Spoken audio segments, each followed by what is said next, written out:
going. Yep. But first, I'd like to say welcome to the first of many panel discussions held by PA and Associates Consulting Group. I'd like to welcome our excellent group of panelists today um, that have a wealth of knowledge and information to share with us. I also like to welcome the viewers today that will be listening to this discussion. Um, we'll be talking about we'll be talking about the importance of building meaningful relationships today. And now I'd like to hand it over to Dr. PA. All right. So I'm just going to talk a little bit about PA and Associates. What we are is a consulting group that we offer professional development and we offer coaching. And what it is geared towards is student performance. Our why is students. It'll always be our students is the reason why we do what it is that we do. And our whole purpose is to help educational organizations increase student performance. So the next thing I want to talk about is our topic, which is building meaningful relationships. One of the reasons why we decided to go ahead and use this topic is because of how influential it is in our day-to-day activities. It's one of those topics that we don't explore enough because our relationships affect our mental well-being, our social well-being, and also our emotional well-being. So we are very excited to have everybody here today, and we purposely ask for people from different walks of life so that you guys can offer different perspectives. So we're really eager to talk about those things and discuss these topics. All right. So Greg, you want to go ahead and start with the panel introductions? You can find out who Yes. everybody is. So, who would like to be first to introduce themselves? Tell us how your profession, and whatever information you're willing to share. Mr. Schaefer, let's start with you. All right. I was a third and fourth grade teacher in Raleigh, North Carolina for 5.5 years. I moved back to Buffalo in 2017, January, and I was lucky enough to meet Dr. PA. I was a teacher for 6 months, and then I joined her in admin. Um, I was a K-4 principal. She was the 5-8 principal and dean. And then currently now I am in Jamestown teaching fourth grade for the last 2 years. Currently also I have kids in the morning and then I'm virtual in the afternoon.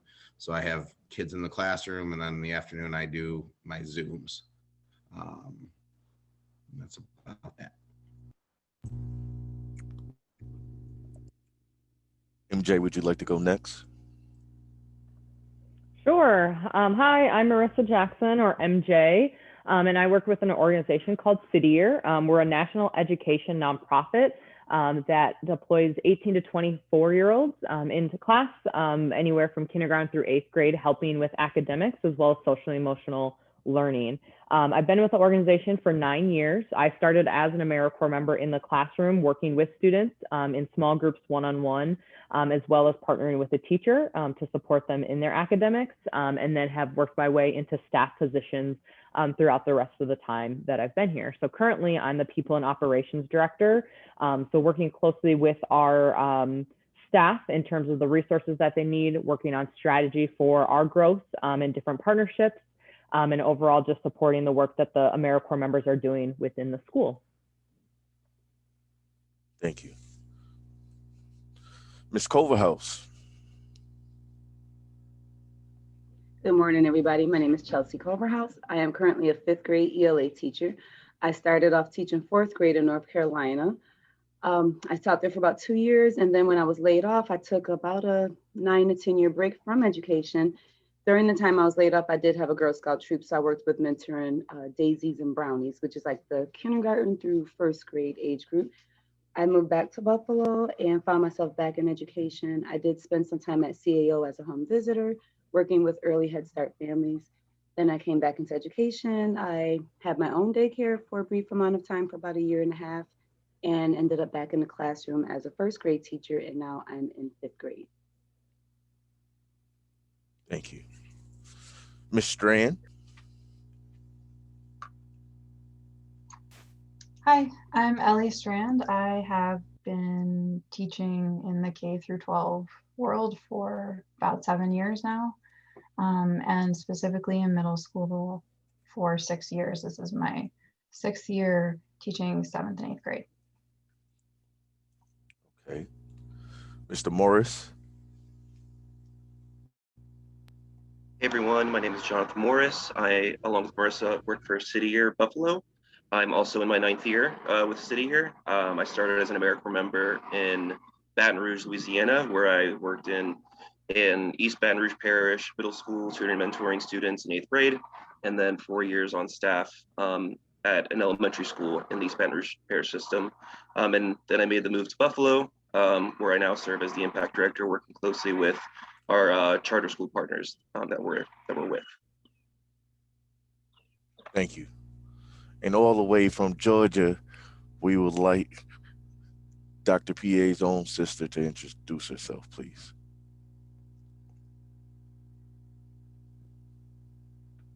Good morning. My name is Tanya Griffin. I'm a registered nurse. I've been a healthcare worker for 33 years. I currently I work as a dialysis nurse, a charge nurse, in what we call an outpatient center. I have also taught patients how to perform dialysis treatments at home, in the hospitals, and also I've been to prisons to do dialysis treatments on patients. Currently, I also am planning to get into a new venture with training nursing assistants to try something different. And that's it. Thank you. Well, thank you, everyone, for being here, being part of this important discussion. All right, so we can go ahead and get started with the questions. The very first one is, why do relationships matter? And like I said before, we made this question broad for a reason. So I just want you to go ahead and bring in your experience and just tell us a little bit about why you think relationships matter. Anybody can start.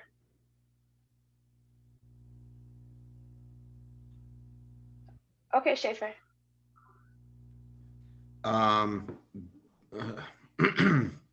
Being in the demographic that I've been my whole teaching career, which is the demographic we're used to. One of the topmost priorities of mine always, even as a teacher before I got into a leadership role, was building those relationships, not just with the kids, but with the parents. And I cannot say enough. I remember my first year down in Raleigh, and a parent reached out to me, and I gave them my personal cell phone number, and an experienced teacher across the hall, who was our grade level chair, was like, "What the you doing?" I said, "I want her to be able to get a hold of me.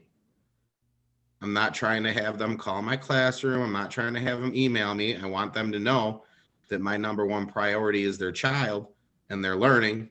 And that was just kind of how I always rolled. And along the way, I'm getting ready to be in my 10th year in education full time, whether it be teaching or leadership. And the best thing I ever did was make sure I had relationships with my parents. I believe, because I know most of you, actually, I think I know everybody, outside of Dr. PA's sister, but she's the RN aspect of it. But it's the same thing. It doesn't matter. You build those relationships with the kids, and when they know that you care and the parents know that you care, it makes such a big difference. And I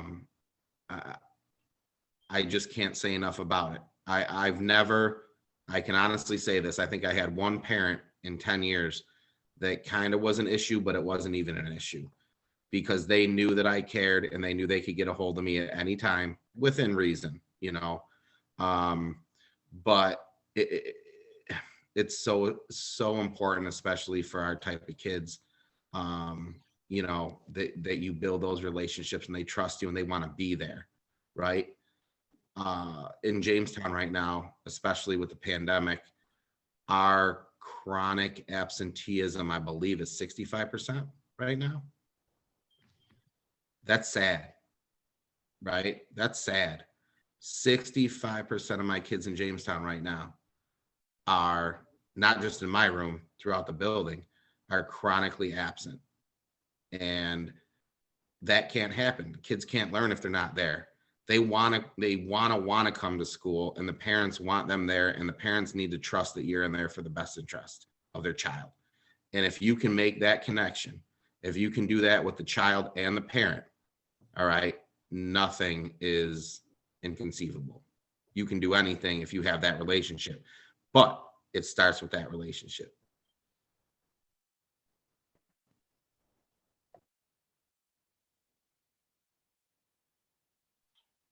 Thank you, Schaefer. Chelsea, you have something you want to say?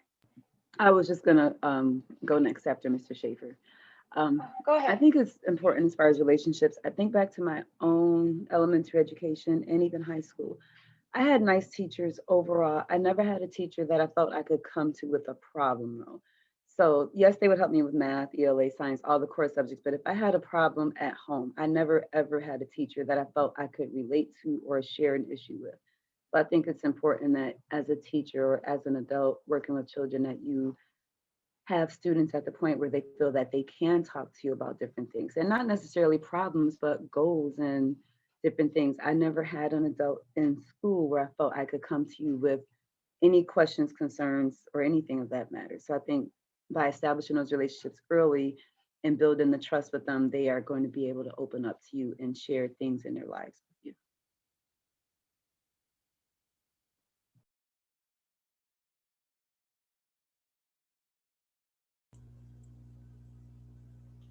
Okay, Tanya.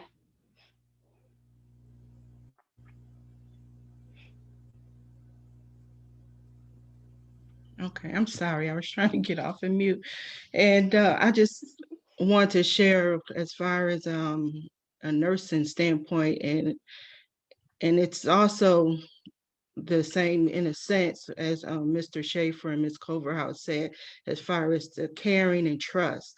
I have to have a relationship with my patients that is based on trust and caring so that they can feel confident when I take care of them. They can know that when I take care of them, I know what I'm doing. I have to show them confidence, and because they're trusting me with their life in a sense. I mean, there are so many things that can go wrong that can cause death and cause, physical harm. So it's very important in my role also to build a relationship based on trust and caring. And some of the things I do is just make sure that I answer questions to the best of my ability. If I don't know something, I'll get the answer, and to let them know that I'm on their team. I'm part of their team. I'm there to help them.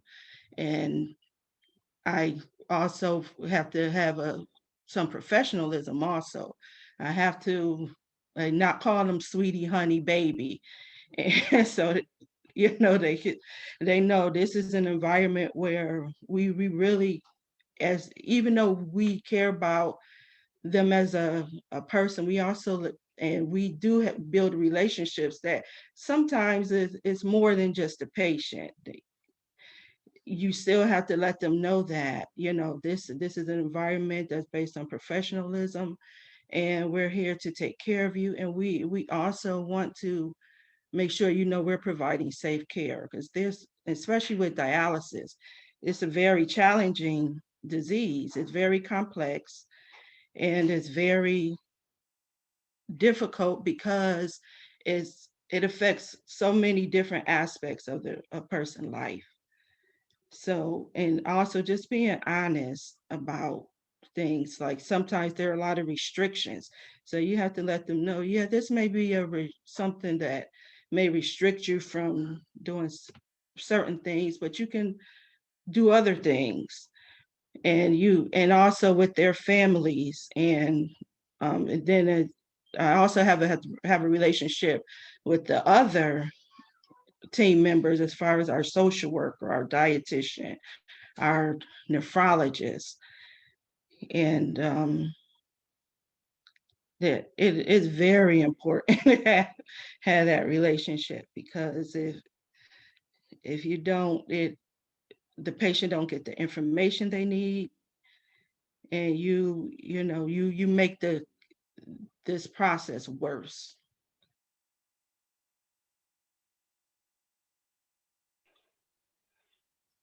Thank you, Tanya. You Welcome. actually you led us into our next question, unless anybody else has anything that they want to add to that, into why relationships matter. All right. So she talked a little bit about how she actually cultivated relationships on the job. And I know there's a lot of things that I could definitely relate to while working in a school environment. So I know that you guys can definitely comment on that. But I just want to take some time out to move into question 2, which is, how have you cultivated relationships on the job? What does that look like on the job when you cultivate meaningful relationships? And anybody can get started. Oh, Ms. Culverhouse, I see that you wanted to. This mouse is not acting right today. I think it's very important on the job. Just for example, last year in my first grade team, I did not have a relationship with the other first grade teacher, and I felt like we were two separate entities.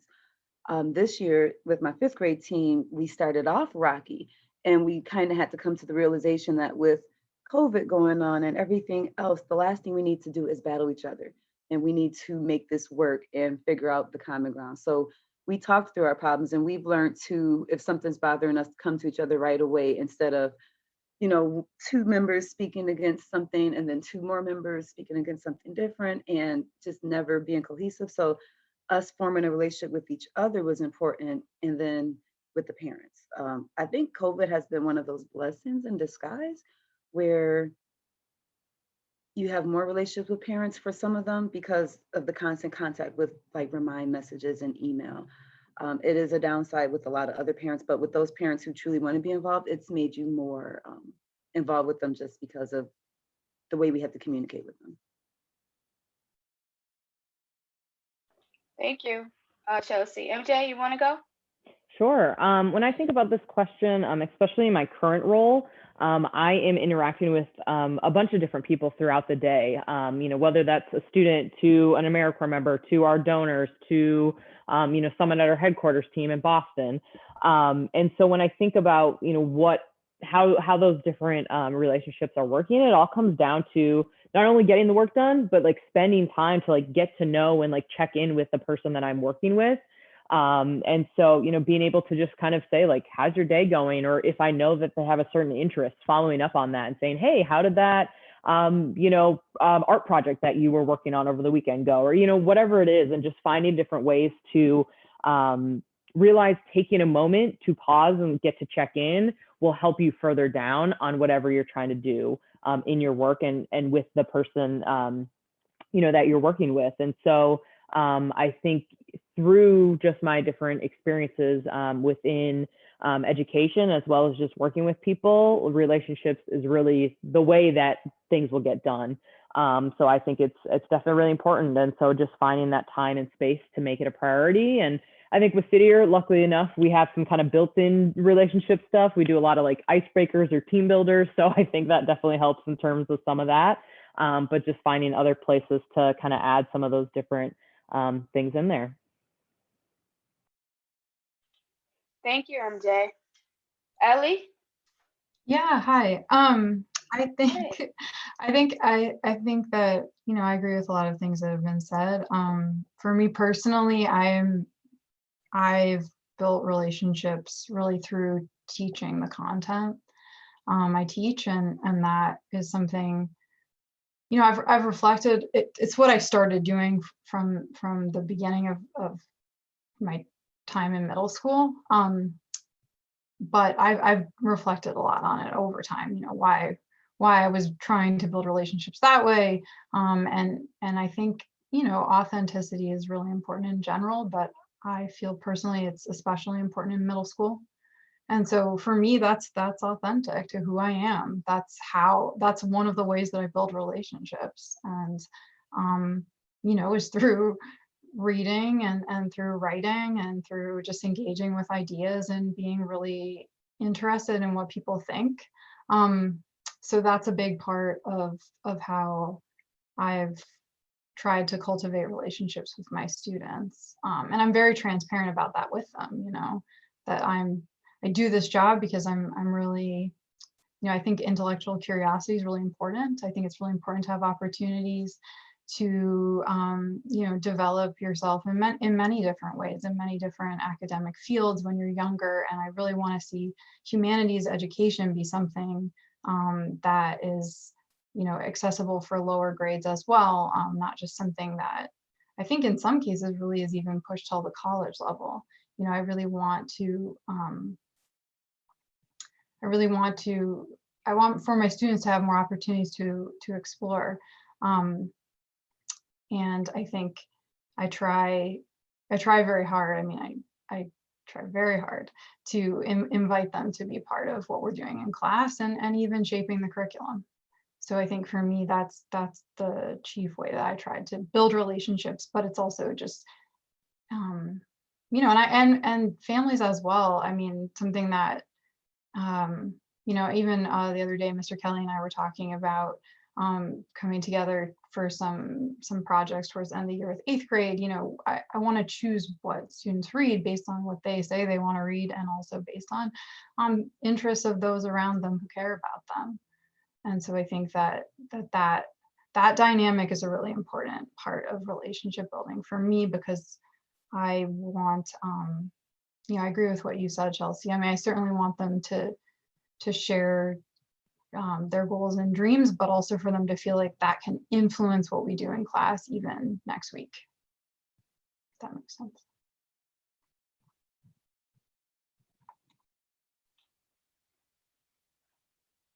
Thank you, Ellie.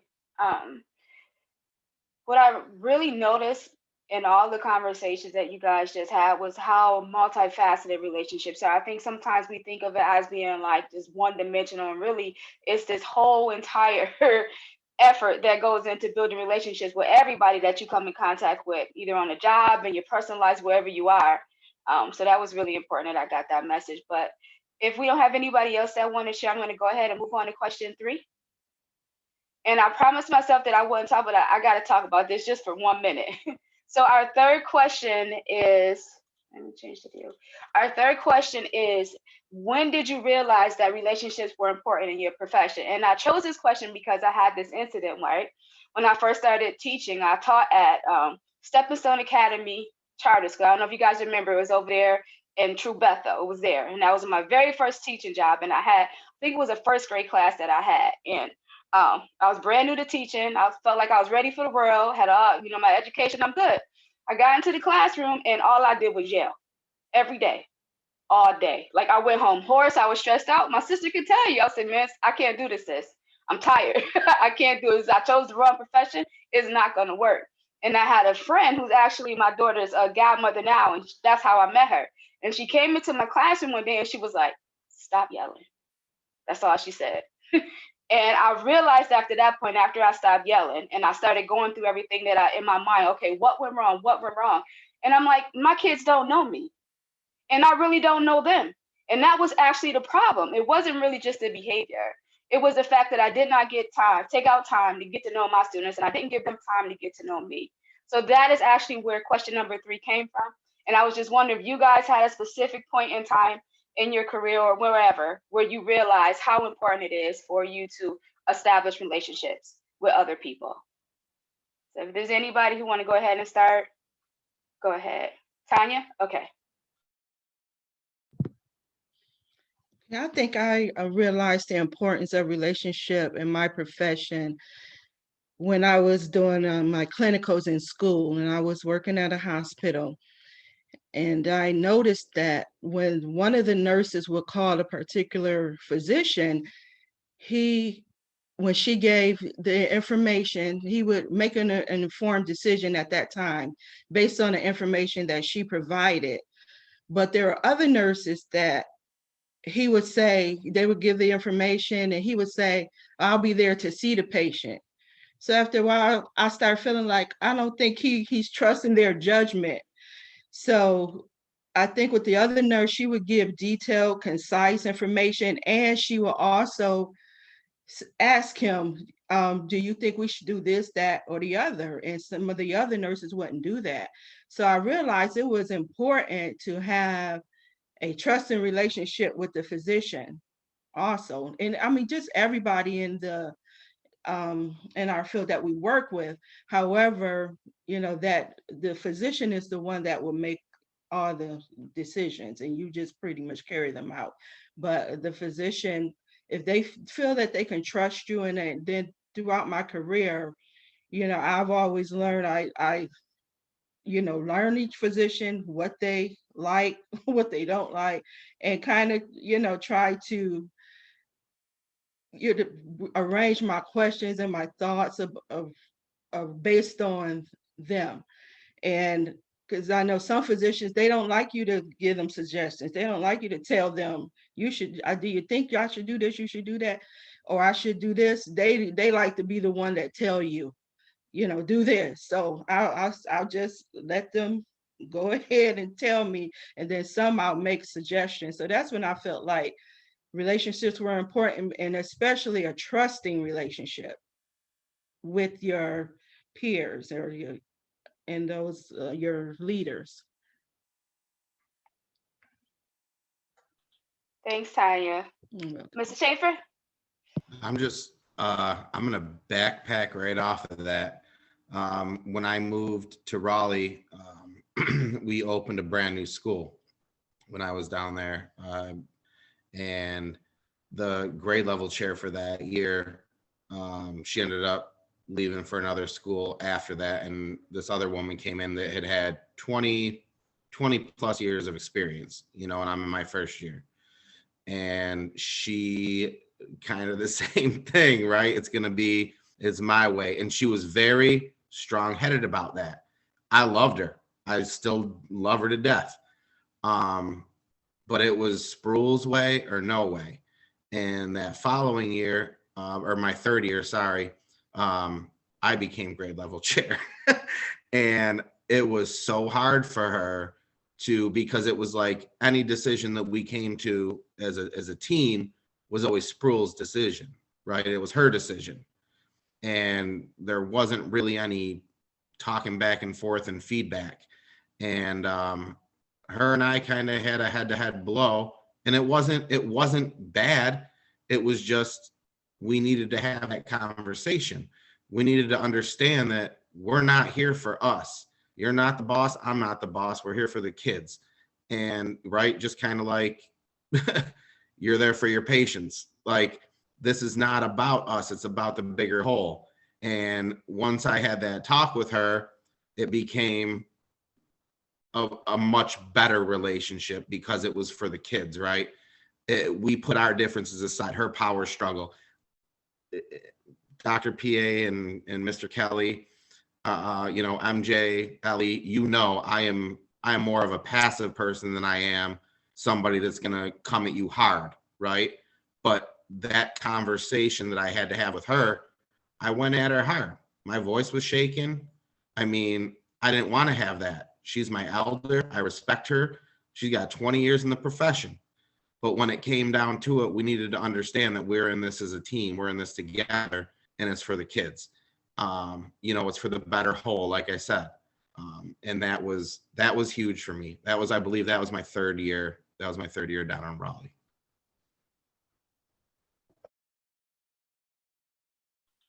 Thank you, Mr. Schaefer. John?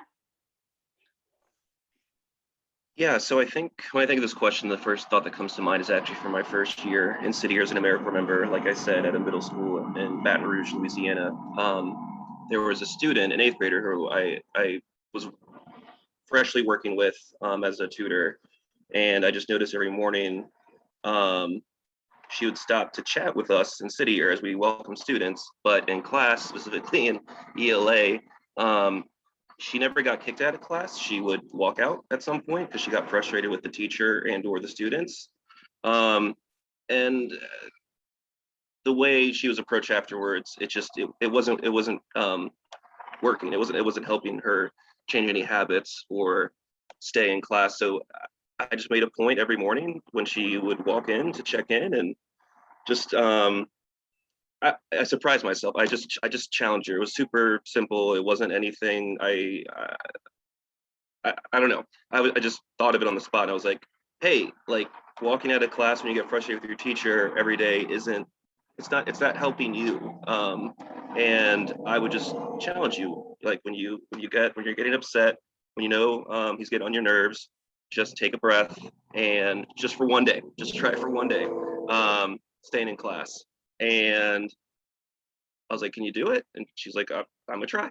And then sure enough, 2 weeks later, she had gone 2 weeks and then, had a meltdown and walked out of class. But the teacher and I, like, we celebrated that. And like I said, it was just a small conversation. And I think it just dawned on me then that if I can check in 2 minutes in the morning every day and small step encourage someone, and then celebrate that success, like that meant something to that student. And I was lucky to have that experience early as a AmeriCorps member. And I just made sure I got to know my 8th graders like even more intentionally and thoughtfully after that. And that was my first year, and I had a great first year. That's when I realized like relationships really matter. It reminds me of what Rita Pearson said in that legendary TED talk. Kids don't learn from people they don't like. So make a point to get to know them and be genuine. And then beyond that, I think just every year I've been in the program and the organization, just the nature of the work. We work with different AmeriCorps member teams and students every year. So you get to see a lot of team dynamics and relationship development at play, both the great things and the not great things. And it just reinforces every year to me, like building relationships with people matters, not just to you, but for everyone. And it just trickles down and out. It ripples out, if you will. So. Thank you. Oh, Mr. Kelly? Okay, Mr. Kelly. All this wealth of information, it really it brought back a memory for me. And it was a bad memory, and then it was a good memory also, right? So we talking about how relationships matter and they can be long lasting, right? So I'm 15 years old. I meet my football coaches, right? So I have one football coach. He's constantly yelling and spitting in your face, and another football coach that called me son, right? A word that my own father never called me, right? So we go on. I'm high school, college. My coach still keeps up with me. Now I get to the age of 35 years old, and my mom passed. My football coach couldn't make it to the services because he had to go to dialysis and he was weak.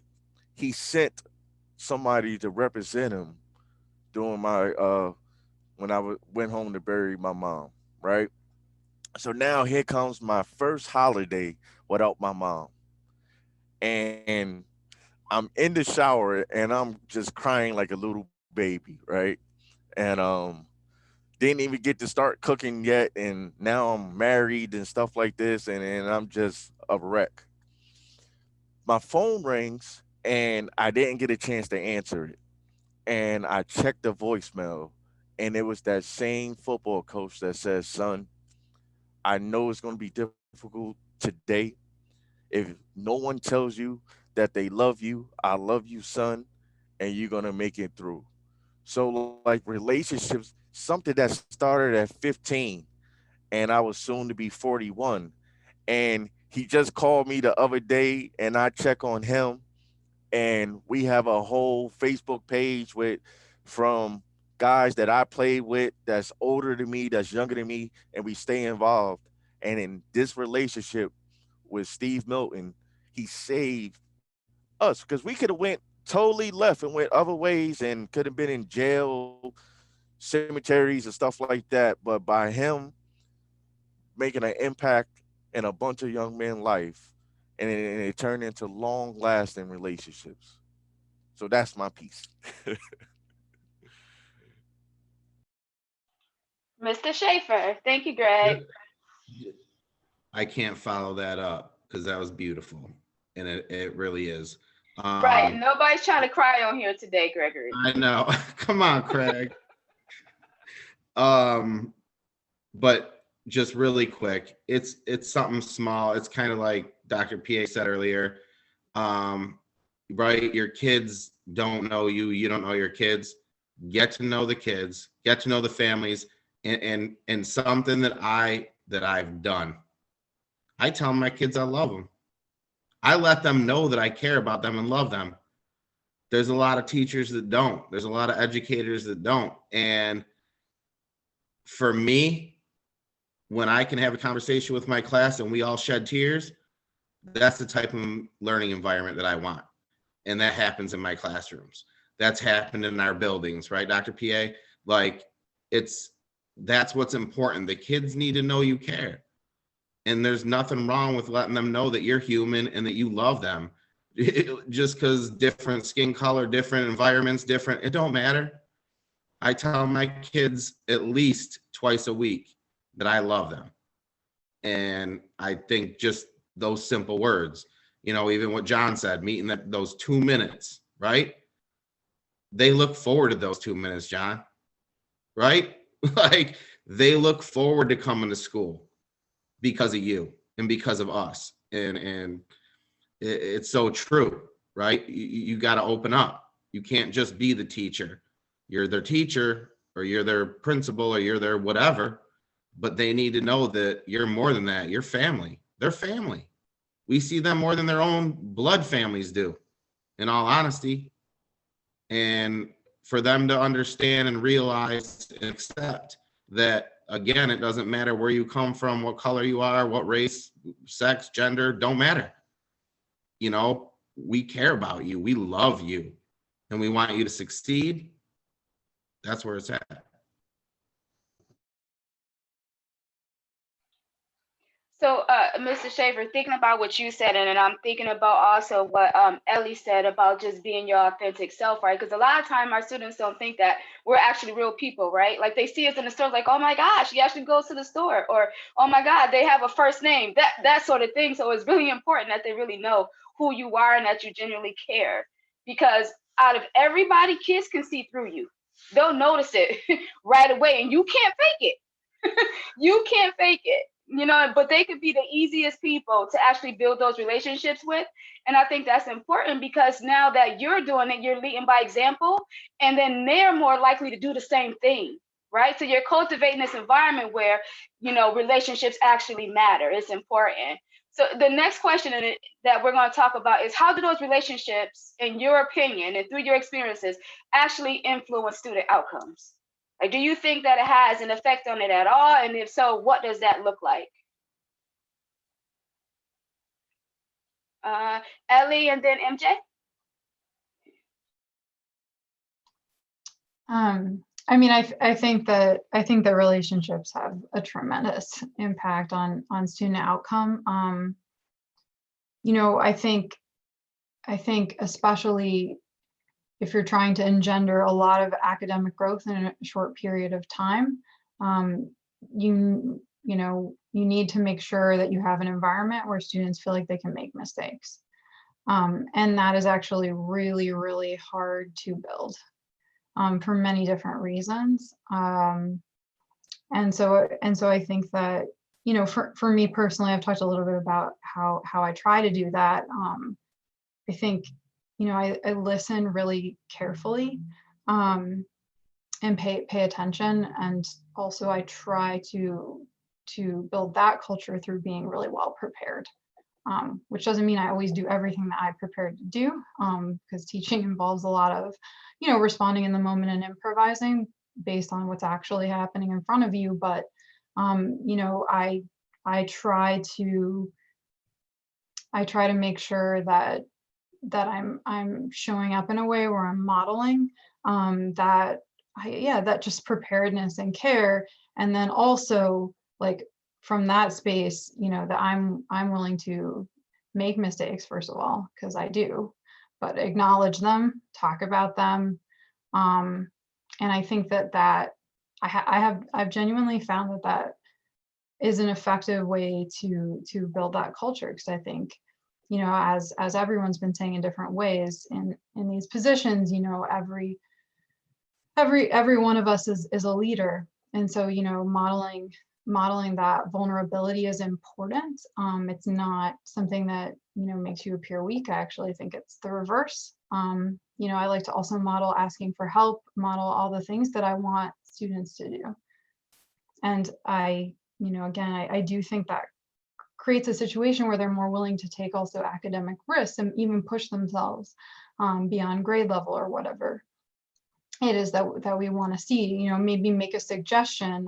A lot of the best responses I get from students in the Zoom environment, which is very different, come like it's this totally brilliant response followed by LOL IDK. Like, because it's just like, I'm putting this out there. I don't know, no one said this, but what about this? And so I make sure to say, of course, like, I make sure to talk about their response, building a discussion and a dialogue, but also to tell them specifically that, they showed a lot of courage participating in the way that they did, and how much I appreciate it. And I will also say, in the Zoom environment, I also ask for consent a lot in sharing things, but again, it's all just, I'm trying to build a culture where everyone feels safe. So I try not to assume things like whether a student would be comfortable with something. And I want them to feel that they're empowered, right? And they're stepping into that leadership role by choice. As a quieter person, I guess, I'm especially conscious of that. And also some students too, that they're not ready to talk, but they're ready to participate in another way first. And I'm okay with that being the first step. I don't call that not participating. I call that the first step to participating. And maybe next time you'll use your voice, or maybe next month. So it's all right to take your time. Thank you, Ellie. MJ? Yes, Ellie, I definitely agree with what you said. And I've seen you work and have seen it in different ways with the students. And that has been just so great to see, what that looks like for students to continue to start to feel comfortable or find their way within learning, within the classroom. And for me, I've just, throughout my 9 years with City Year, like, I've been on the ground with the students in the classroom, working small group one-on-one with them, and then kind of like higher level view of managing a whole team in a school. And so I think throughout those different experiences, I've seen what a relationship can do and how that helps in terms of the growth of a student, and even the person that they're working with. So the core members, or for myself even, and getting to, figure out, like, how do we build this relationship, and what is our goals, and like, where do we get to that next step? And I can think back to when I was a core member, I had the privilege to work with a 7th grade classroom, and then again with them in 8th grade. And so I got to, for those 2 years, really get to know these students, both academically, where they're great, their strengths, what they enjoy, and then where their challenge areas were, and then what that looked like outside, who they were as people. So I can think back to one student specifically that throughout the 2 years that I was working with him, he really loved basketball, and he actually loved the Lakers, which, kind of getting to talk about, the history of that team, which actually is from Minnesota, where I'm from. And so then I got to open up and share a little bit about who I was, and, just my life in Minnesota, and how that connection of, the Lakers and that team. And so through just getting to know him in that way, I started to incorporate, some of the basketball talk in the schoolwork. And so then I started to see him kind of light up a little bit more, say like, okay, let's work on this math problem. Let's talk about it in basketball terms, and, just kind of figuring out those different ways. And so going into his 2nd year, he definitely had challenges academically, and was at a point where, for the 8th grade graduation, he wasn't looking good. It wasn't looking like he was going to make it. And so for, the last few months, we buckled down and we're like, okay, what can we do to get you to that goal of graduation? And so I remember the day he got his graduation slip, it was like literally right before the bell rang for, the time frame to graduate, and he got it, and we celebrated. And then, we were just able to, see all that hard work and the kind of connections that we had. So I think that is like a personal story of like how relationships tie into, the academic side, because then we could take a moment to say, all right, how are you doing today? Could we at least do a problem or two, and then let's work on it day by day? And then if there's something going on at home, kind of knowing that, to then be able to shift and move. Maybe it's not every day we're going to, really push hard, but still having the high expectations while still being able to see like we're all people. Every day might be a little different, but we're going to make sure that we're there and we're showing that love and care, and being able to help, move things forward. Thank you, MJ. One of the things that really stand out to me, from listening to you guys talk about just your personal experiences, is that you guys really talk not just about academics, right? Because I think sometimes we get lost in that. Like we just think we need the student to achieve. We need them to do X, Y, and Z, but also with their behavior, right? It affects their behavior and their mental well-being. Relationships actually matter in all areas. So I really appreciate you guys touching on that. Unless anybody else has anything that they want to add to that, we're going to go ahead and lead into our next question. Okay, so our next question is, what effect does relationships have on organizational culture? And you guys could talk about on you, on your students, it doesn't matter. Anybody want to start that conversation first? What effect does relationships have on organizational culture? Okay, Chelsea? I think it has a major impact. My very first year teaching, like I said, I was in North Carolina. The first principal I had, he was very cognizant of his staff as far as their well-being. The scores weren't exactly where they needed to be. So the next year they brought in a new principal who had a very no-nonsense approach to getting those scores up at the expense of everyone's mental well-being. The students were pushed to their max. There were no field days, there were no field trips. Everything was cut out and it was 100% about academics. Did it work as far as their academic performance? Yes. Was the staff burnt out and were the children's burnt out? Yes. So I think it's so important to have that balance. And, I have to just, have to say last year, my experience with you, Dr. PA, you definitely kept staff in mind as far as their emotional well-being. We've worked one-on-one many times with trying to get help with my class. And I had a class of first graders who were extremely challenging. So that alone is one of those things that made me say, I want to be a part of this school. I want to be a part of this culture, as opposed to other places where the bottom line was all about scores and it wasn't about, your emotional well-being. So I appreciated that. Thank you, Chelsea. Anyone else? No? Okay. All right. So, Schaefer? Oh, yeah. I was just going to go quick. Chelsea, I know I didn't get to work with you, but speaking for Dr. PA and Mr. Kelly and Ellie and MJ and John, that was what we were trying to build, right? Like, we know what we need to build. And I just agree with you 100%. It's like, but the kids aren't going to want to succeed if they don't believe in the whole concept, right? Like, if they don't believe in us, if they don't believe that their parents are going to hold them accountable, right? Like, and that's, I think, the struggle with the demographic that we work in is and I could be wrong, but again, I'm going on 10 years on this, and I think we all are, right? Or more. Chelsea, you've been doing over 20, right? So it's just reaching out and making the parents, and again, we can only control, we can control, like, we can't control everything. And I understand that, but if we can create a vision and a culture that the kids buy into, and they understand, like, that we want the best for them. Because I feel like so many times they've been shut down and like, you're not good enough, you're not this, you're not that. Like, I think a lot of it is the belief in themselves, right? And then the parents are like, well, I'm stuck in the struggle. My kids ain't getting out. We got to change that mindset. Like, in general, just in education in general, we're all older, right? Like, it's a lot different right now in education than it was when we were going to school. And that goes for all of us, whether, we're 45, 35, 25, it don't matter. The whole culture of education has changed to where kids almost don't care. And for me, it's figuring out how to get them to care again. And the relationships is huge. It's number one, because if they don't think we care and they don't think anybody cares, they don't want to learn. Why? You going to go to work for no paycheck? No.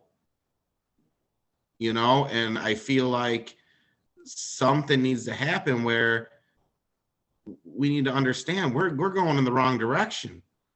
Like, I just want everybody to buy into the same thing like we all do. And I think that's why we're all here, right? Trying to figure out how to get that to happen, because we've all been in places and it doesn't happen, or we'd already be in a successful place. So, you know, again, I am so happy to be working with all of you. And I think genuinely it's about figuring out, how do we do this?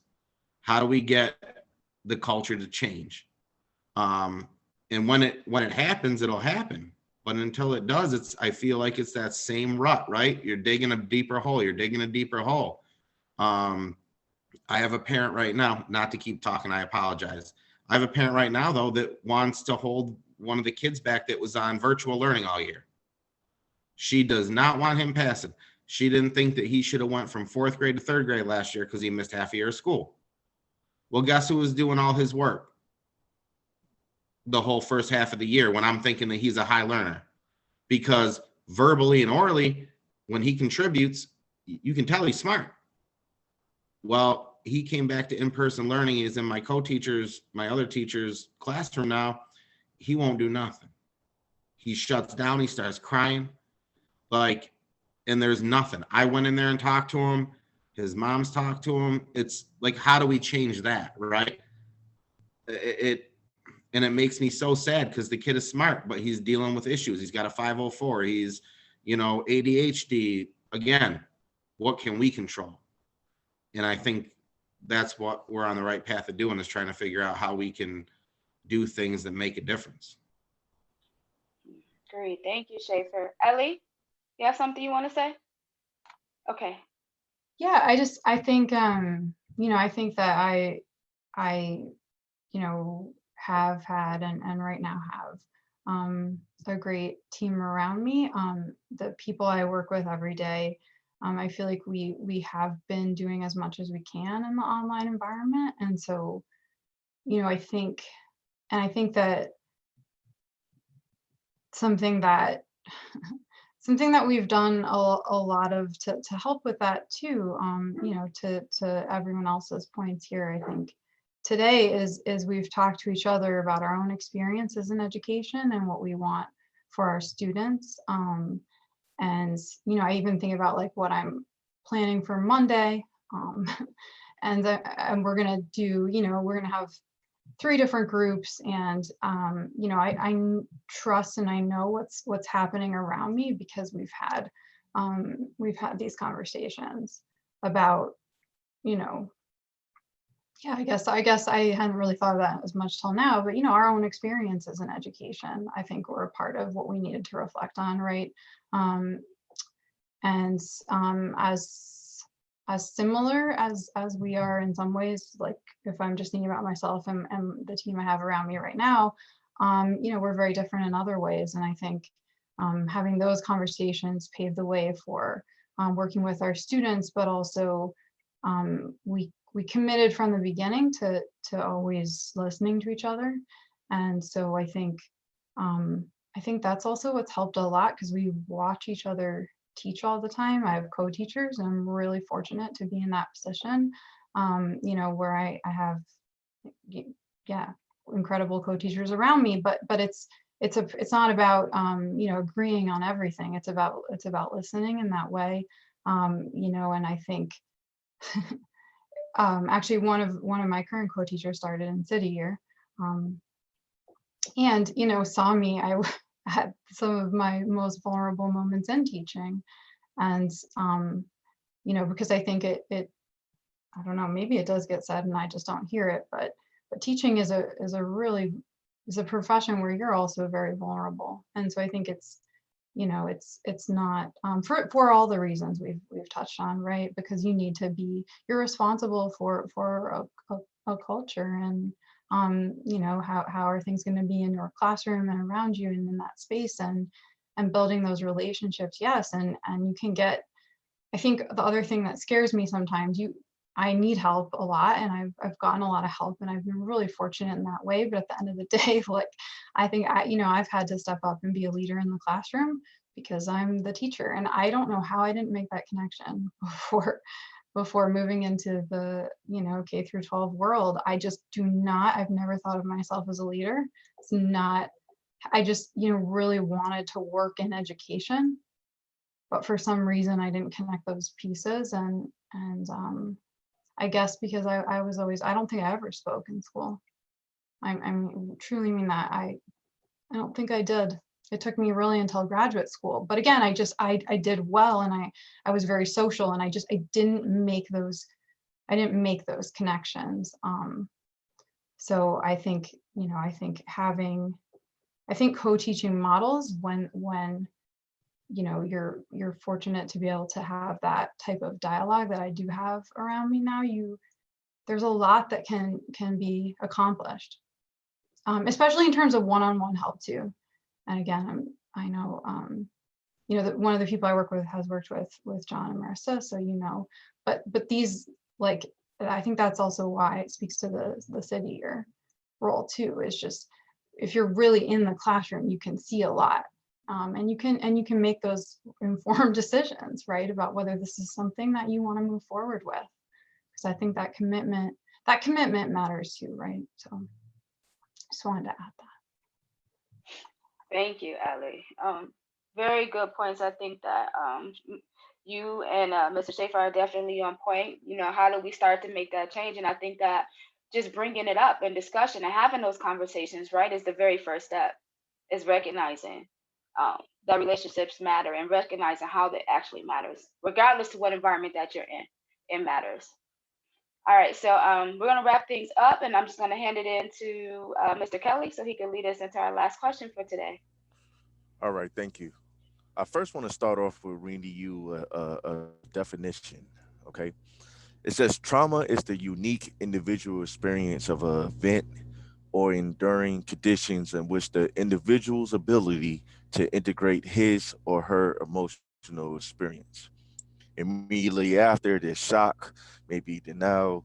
There's long-term reactions, unpredictable emotions, flashbacks, strained relationships, even physical reactions like headaches or nausea. And then there's many different types of trauma, right?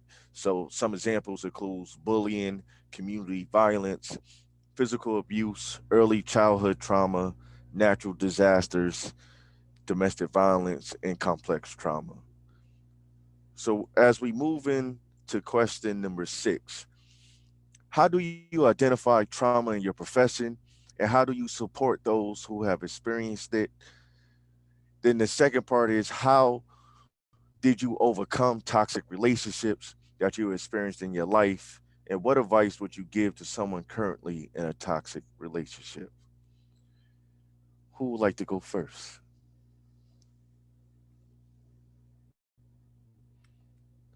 Okay, we're gonna go ladies No, first. go ahead. I was gonna say, MJ. Thank you, guys. Well, I will try to answer this. There's definitely a lot to it. So I have a background in social work, so that was my undergrad degree. So I think for me, I've kind of have heard about different ways that trauma may show up for a while now. And then going through different experiences within City Year and beyond, we've had different trainings. And actually now we get our core members certified in youth mental health training every year through Compiere. So through that, I think I've personally been able to start to build skills to really identify and know. And I think it kind of goes back to that relationship piece. As you're talking to students, or as you're talking to really people, because even as people, as adults, we all have trauma in different ways that maybe is from, our past when we're kids, or, to where we are now. And so I think as I've started to build the actual skills from different trainings or certification, that's one side. But then that relationship piece of, as I'm starting to connect with people, getting to really listen and kind of see what's going on or seeing how they are. And then that like observational piece as well, if kind of like Greg, as you said in that definition, where like, the symptoms or some of the ways that people show up, I can kind of like take some of that in. And so, if I start to notice any of those or hear, people kind of saying like, I'm struggling or this is an issue, being able to figure out like, okay, what's my next step? Is it, I'm just going to listen and take that in and say, thank you for sharing. And then asking the question of like, what do you need or where can I help? Is it getting, figuring out like, okay, who's the next professional that we need to like connect them with, and figuring out what resources beyond what I could maybe offer that we need to, kind of move forward. So I think it's like, again, just like, what's the situation and where do we go from here? And then that collaboration and that relationship with the people that I'm working with to figure out like, hey, this is what's going on. Where do we think we need to go next? And I think through my experience of working with Dr. PA and Mr. Kelly and Mr. Schaefer, as well as Ellie, like, I think through those different experiences, like I remember different situations that we would talk through and figure out like, all right, this is the situation. Who do we need to go to next? Or like, what's the next kind of step to move things forward? So that's something that kind of sticks with me in terms of, trauma and ways that it can show up. And then, how do we support that? And then the toxic relationship, definitely had my own personal experience with that. And I think, that comes with just figuring out like, what do I need as an individual, and recognizing that this is not it. This is not what it needs to be. And figuring out, that journey to move forward, which definitely took some time, for me personally. But now being on the other side, I am so happy and grateful, to have worked through that, and figured out like, how do I move forward, and figure out like, what makes a healthy and positive relationship for me personally. And then how do I make sure that whoever I'm interacting with in my relationships I have are fitting that. And if they're not, being able to talk through it and see if we can make changes. But if we're not at a point where we can make those changes, then we out. So it's definitely a journey. I think, every kind of relationship, it's just kind of figuring out and, taking some time to reflect on it, seeing what's working, what's not. And again, if change is possible, great, let's work through it. But if it's not, then we're, going to move forward where we need to. Thank you, MJ. Mr. Schaefer. I'm basically gonna repeat MJ, but I won't use as much time, but I pretty much agree with everything you said, MJ. When it comes to the trauma, you and John, and then all of us, everybody's seen it, right? But it gets back to building the relationships to know that the kids can trust us to help them with that trauma. And it's just taking the right steps. The counselors, like I know, for example, Jamestown's getting ready to hire extra counselors, right? That's why Mr. Kelly, right? That's why you and Shadia came in, right? Like that's what our kids need. I mean, Jesus, I just had one of my students' mom die of an OD 3 weeks ago. He missed a week of school. He's back. Some days he seems like nothing happened. Some days he just starts crying. But he feels comfortable enough in our classroom to be able to do that. He feels comfortable enough with our staff, our counselors, to do that with his peers, right? So I know that's how the conversation started today, relationship building, and it is. And, some of us can empathize, some of us can sympathize, but what our kids go through at the age they're going through, I personally cannot empathize. I was lucky enough I didn't have to empathize. But to be able to give them the supports they need, which is why trauma informed is so important right now, right? This is why we've been at least the last 5 years, this has been head of education, trauma informed, right? So I agree, but it all gets back to your support system. It gets back to a non-toxic environment. But you can only do with what you can do. Just like they always say, I don't want to hear about home life. I don't want to hear about that. I want to hear what you can do. What can we do? So I guess we just need to keep striving for that. And then again, MJ, same thing, toxic relationships, get out, right? Because if we're in a toxic relationship at all in the environment that you're working, you're not helping yourself and you're not helping the kids. And that's what we got into this profession for, right? In healthcare too. If you're not mentally happy yourself and taking care of yourself, you're not helping anybody. So anything that's adding to a negative mental experience for you, as much as it sucks, you've got to get out and do your own thing. And again, that's building that, organization or that group of people that you want to be with. You don't want to be in a place where you're feeling negativity. And if you are, I'm 37, I turned 38 this year. Like I said, I know we're all different ages, but when it comes down to it, one thing that I've learned, as hard as it is, nothing better for your mental health to do what's best for you, because everything's going to filter down from that. You help you can help others. You don't help yourself, you're not helping anybody. Tanya?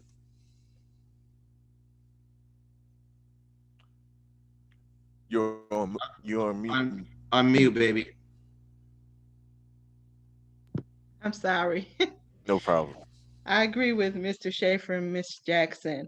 And in particular, in my field of study with dialysis, usually my patients are aware ahead of time that at some point they will have to start dialysis. However, I've worked in a hospital where my patients come to the hospital, they're not feeling well, they don't get regular checkups, and they're told that they have to start dialysis. So that's very traumatic. And in that situation, as Ms. Jackson and Mr. Schaefer said, you still have to show them that you have to have that caring attitude and provide resources and get everybody on board with making them feel comfortable and educating them about the disease. And it really, because it affects not just them physically, it's going to affect finances, it's going to affect them socially, because they may have to have what we call a graft or fistula placed in their arm that gives most people a complex about their physical being, or a catheter that's coming out of their neck or their chest, which is traumatic. Most people don't know about dialysis. So, we really have to be available for any questions, be empathetic, be caring, give those resources, let that person know that we're part of their team, and just treat them like you would want someone to treat you if you were in that situation. It's very important how you would want someone to treat you or your loved ones. And as far as a toxic relationship, I agree. Get out, Mr. Schaefer. I agree.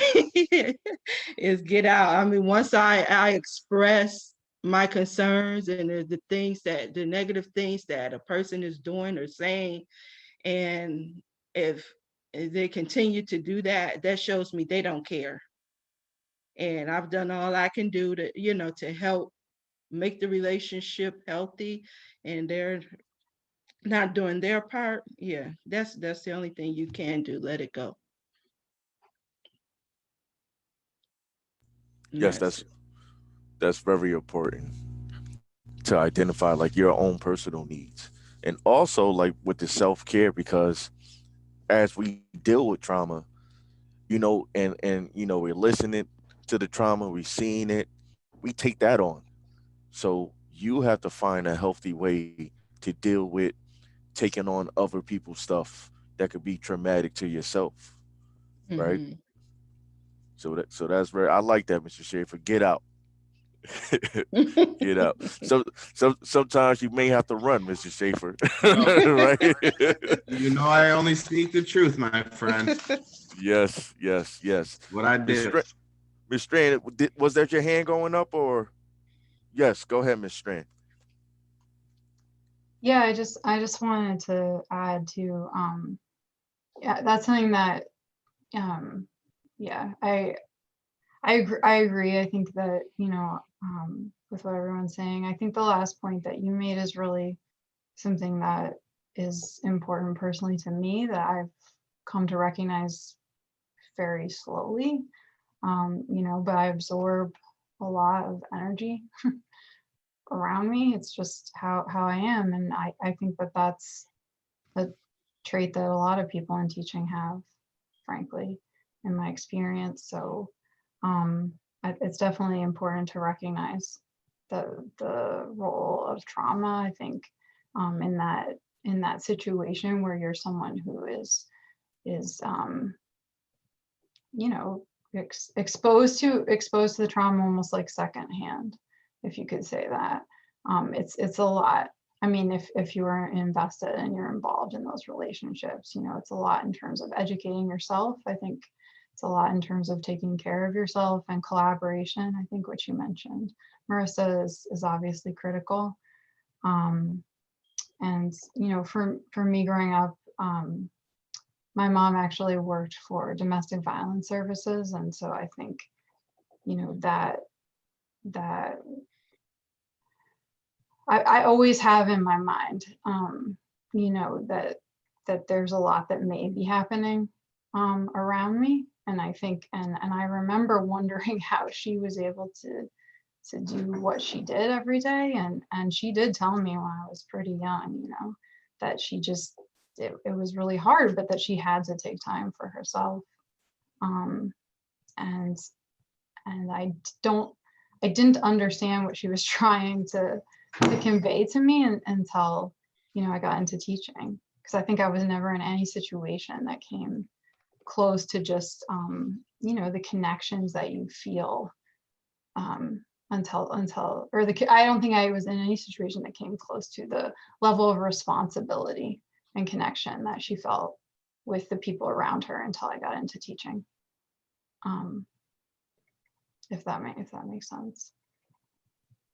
Yeah, you know, no one ever spoke about it, Marissa. I never heard anyone talk about that until one other teacher mentioned it to me after my third year of teaching. But I would have really, I think it would have been, yeah, very good for me to be aware of from the beginning, because it's definitely, I mean, I know it's real because I feel it. And I feel I care so much about, I mean, it's genuine. So I should say it. I mean, I care so much about every single person I work with and everyone around me and every child, and they're each in my mind, you know, and, you know, I approach them, I approach them, you know, as my students, but of course, what's always in my mind too, at the same time, is that I want to treat them as I would treat my own child, or want my own child to be treated, I should say. You know, so I think about how would I want a teacher to interact with my child in this situation, and I try to keep that in mind, but also, you know, respect that that there's differences of opinion, so that I have to keep building my understanding of what those relationships can look like. So I think when you're doing that many things at the same time, right? I mean, you just it's real that you may forget to be aware of what that's the toll that can take on an individual. It's a huge amount of responsibility. Um, I don't say that lightly. Like I sometimes say, you know, if you're wondering if I sleep well at night, I do not. it's don't it weighs on me. I think about it a lot, and you know, I think I've heard a lot of people say that 10 years in they felt more comfortable. And I think which I know some of you guys are at that point, and I'm not even there yet. I mean, I feel like I've been in education a very long time, but I think K through 12 is very different. And you know, this is my, I guess, 7th year. So I think I have some things, a lot to learn still. Ellie, I just want to say something really quick. I know earlier you talked about, you know, not thinking that you're a leader.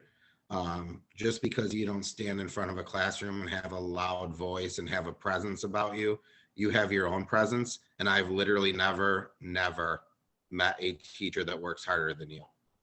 I will say that from my heart. It chokes me up. You are a wonderful educator, and we all know how much you care about the kids. So just because you have a different stance or a thought about what a leader is, you are a leader. And those kids need you. That building needs you. Wherever future endeavors lead you, you are a leader, and you are literally, and I'm not kidding, you are probably the most dedicated teacher I've ever met.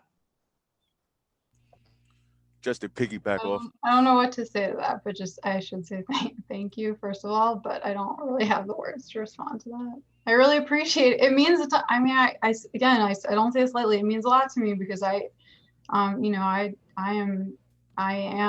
really care about being the best that I can be. So and we know you do, and we see the work you put in. I saw it when I was there, and I can honestly say I've never seen a teacher in my 10 years, a full-time, educational profession, work as hard and be as dedicated to making sure their plans and educational plans set out for their kids is what you do. And and it's clear that your kids respect you. As quiet as you are, you went into a classroom that most kids would run all over somebody, but you did it, right? So that's my point to you, is you might not think that you're a quote unquote leader. You are a leader. Just to piggyback off of Mr. Schaefer, Ms. Strand, like sometimes you get fervor talking with a soft voice, right? You can have the loudest voice and people are not listening. They're going to tune you out, and it takes all different styles. So I tell you all the time, man, the style that you have is working, and it works for you. But just to go back to MJ, she put a comment and she's talking about secondary trauma, right? So can we briefly talk about real quick, what do you do to deal with secondary trauma? Like how do y'all handle it, or what hobbies or whatever? Can we just get a quick round table, round robin on that question, please? All right, I'll start first. As you guys know, I've been through some things lately. So one of the things that I definitely have to do to deal with that type of trauma is that self-care is really, really important, because I notice in all of our professions, right, they normalize being stressed out. Like that's normal. It's normal not to be able to eat your lunch. It's normal to lose sleep at night. It's normal not to be able to get through your daily activities that's important to you or important in your personal lives. Like they normalize that in our fields. And I think that we need to change the narrative, and that we can't pour from an empty cup. If we don't have anything to give, there's nothing there. So in order for us to create that culture, to create that environment, to give what we have to our patients and to lead, by example, it's important that we take time for ourselves to actually practice self-care and say, hey, I'm tired, I'm going to go to sleep. Hey, I'm hungry, I'm going to eat my lunch, that sort of thing. And I think that those little things matter, and just prioritizing your own mental health so that you definitely have something to give is important.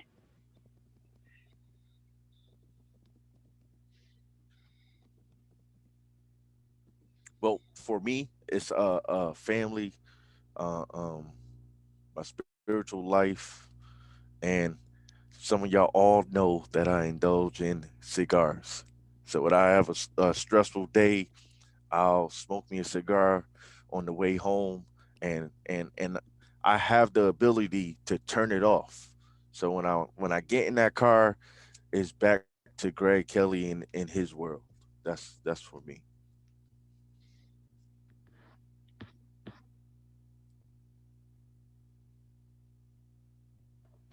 I can share. Yeah, definitely agree with what Dr. PA said, in terms of just being able to take a pause and make sure that, I have what I need to then be my best self for others.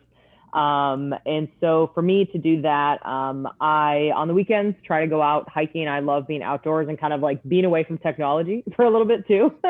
And then, being able to plug back in where I need to. And then yoga and rock climbing. So just kind of being active and getting my body moving, and then being able to do what I got to do when I'm at work. I guess for me, it's working in my big yard. It's too big for me. That I don't enjoy doing so much, but again, at the same time, it's nice because even though I don't love it, I'm not a garden bug or whatever, but just to be able to do something to get your mind off of other things. And I think all of us deal with that mental health issue that we are constantly questioning ourselves and wondering this and that. And we're all in our heads all the time. I know this because we're all on here right now. So we're all the same. So, to be able to just do something to get your mind off of our thought process that we are constantly going through, I think anything like that is helpful.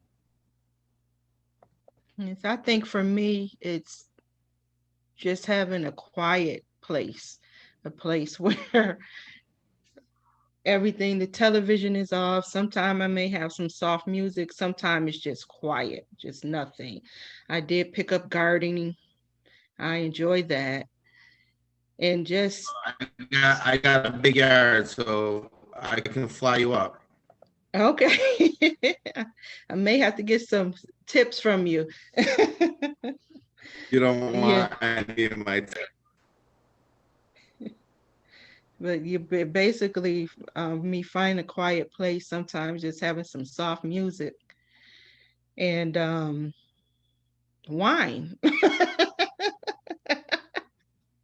Oh, I'm sorry. I forgot we was recording this for It's fine. I'm pretty sure a lot of our viewers are going to be able to relate to that. Me included. No. Wine is good for the heart. Red wine, baby. Just say in moderation, right? Yes, there you go. There you go. I can definitely relate to that. But yeah, I do a lot of things you all do, but I think for me, when I think of the when I'm in, my feelings, or it's been a rough week, month, day, I have like a core group of people I can always call, and I think just calling people just to chat through things that are going on is like a super simple, but for me, effective way to just kind of share that burden and get at peace. So I think just chatting through things with people, getting different perspectives, getting different ideas and suggestions has always been something that I really have been my go-to beyond like, a brewery. So that, and then something you said, Dr. P, about change narrative just reminded me of, I'd be remiss if I did not mention Brian Stevenson with the Equal Justice Initiative. He wrote the book Just Mercy and gave a really great speech to City Year in Boston years ago. And he talks about changing narratives and being proximate to folks to identify trauma, but that also does, obviously, like we've been talking about, you're a part of that, bringing your own trauma and burdens, sharing it with others, and getting it, vice versa, and how to cope with that.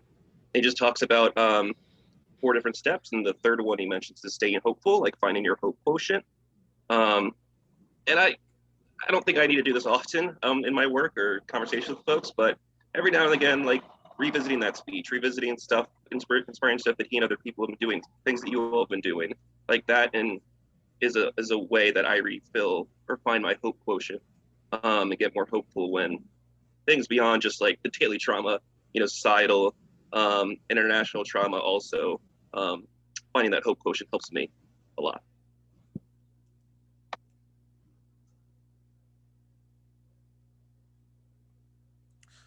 So, Dr. PA, I think our first panel discussion was a success. Oh, most definitely. I'll turn it over to you for final remarks. So And just summarizing everything that we talked about today, everybody, I really do appreciate all of your insights and your feedback, and just how I think we really shed light on how multidimensional building relationships are and how it matters every single day. And I think that talking about it is the first step, just like Mr. Schaefer said, in actually changing, the way that our schools operates, the way that, people interact with other people, and definitely leading by example, right? Because you're right, everybody that's on this panel today, we could tell that, we share the same why, the reasons why we do what it is that we do, especially when you're in a position of like servitude and you're working with people, is important. So I think that just having that initial conversation and really discussing the topic is the first step in definitely changing the narrative. So I definitely want to point that out. And I'm going to open the floor if there's anybody who has anything that they want to add or anything that we missed that you want to close out with. Now would be the time. No? Okay. So I'm going to go ahead and hand it over to Mr. Kelly, and he's going to close everything out for us. So we're going to be having plenty of more discussions. I want to thank everyone that was on today. Y'all all rock, and y'all doing an excellent job, in your places of employment. We have May 22nd is going to be a very big day for PA and Associates. That's going to be the anniversary launch. That's going to be the coming out party to the world about PA Associates. It will be held at the Foundry Suites. That's on Elmwood. If anyone would like to purchase tickets, you can you can email Dr. PA at info@PA and Associates. PA and help me out. I'm so excited about this, Dr. PA. Help me out. It's the Help same. me out with the. It's the same email. It's the same email that we've been using, but we have an alternate one. It's info@paandassociates.com. You guys actually just have to, if you want to attend, send that out already. All you have to do is RSVP. So the panel guests, that that's not for you. We were just putting that out there for the information. If somebody else that's viewing this would like to purchase a ticket, y'all all will be invited on May 22nd, starting at 6 p.m. I believe, right? Six Yep, it's from 6 to 6 10 to 10. p.m. I look forward to seeing everyone there. Um, you'll see what PA and Associates has to offer. Dr. PA. All right, so that's a wrap, everybody. Thank you so much for being here today. Thank you for sharing your insights. Thank you for contributing to the conversation. And most of all, thank you all for doing what it is that you do every single day, every day. We appreciate it. Thank you guys for having us. Thank you. Thank you. Thank you. All right, Bye, guys. y'all. Bye-bye.